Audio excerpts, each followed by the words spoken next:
اور میں آپ کو بتا دوں کہ جو سابق جنرل سیکرٹری ہیں جاوید خان قریب، سپریم کورٹ نے جو ان کو نااہل کیا تھا تاحیات، وہ اسی بات پہ کیا تھا کہ انہوں نے اپنے ٹرسٹ کو جو ہے وہ اپنے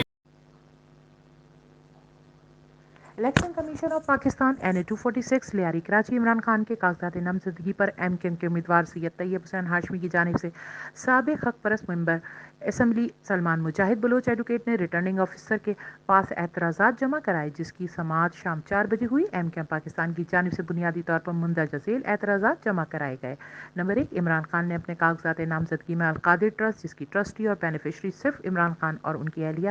بشرا بی بی ہے، اس ٹرسٹ کو فارم بی میں عمران خان نے ظاہر نہیں کیا اور الیکشن کمیشن سے اس حقیقت کو چھپایا۔ واضح رہے کہ سلمان مجاہد ایڈوکیٹ نے یہ نقطہ بھی اٹھایا کہ جہانگیر ترین کو اپنا ٹرسٹ چھپانے میں سپریم کورٹ نے تاحیات نااہل قرار دیا ہوا ہے۔ نمبر 2، عمران خان کے نام تحصیل میاں چنو میں 530 ایکڑ اراضی ہے، جس کا زرعی ٹیکس بھی عمران خان نے جمع کرایا ہے اور اس کی رسید بھی تحصیلدار نے جاری کی ہے، اسے بھی عمران خان نے اپنے حلف نامے اور کاغذات نامزدگی میں ظاہر نہیں کیا۔ نمبر 3، عمران خان کی اہلیہ بشرا بی بی کے نام پاک پتن میں 2 اراضی اور اوکاڑا میں 2 اراضی ہیں، جسے عمران خان نے اپنے کاغذات نامزدگی کے حلف نامے اور فارم بی میں ظاہر نہیں کیا۔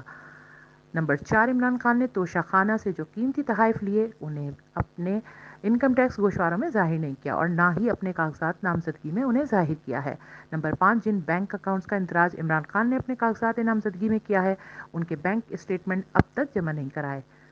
HK news, Karachi.